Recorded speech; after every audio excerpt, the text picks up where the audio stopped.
रात का टाइम है, इस कुत्ते ने टट्टी कर दी है। इसने टट्टी की थी है, कंजर देर से आया। और तेन तेरी भूनते लावा सही तरीके टट्टी चौक।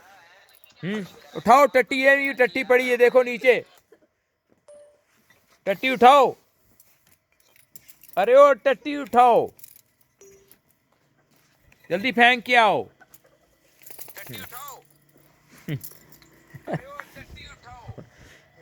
इधर आओ, नेड़े आओ।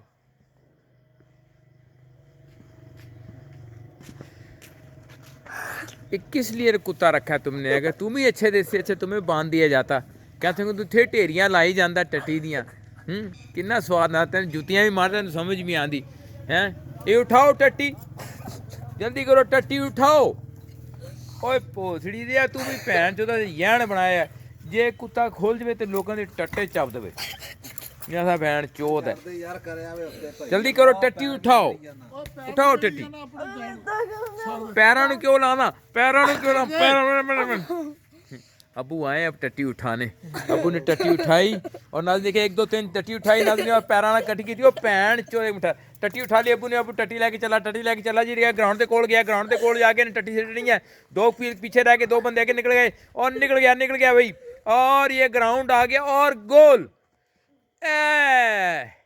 सवेरे जे पाथियां जे टट्टी मिल गई फिर बोंग होई दे टट्टी दी आनी है। मोटर कितने चल रही है? ये क्या कर रहा है इसके साथ? ना ना भैन चोदा कपड़े खराब करने का कंजरा।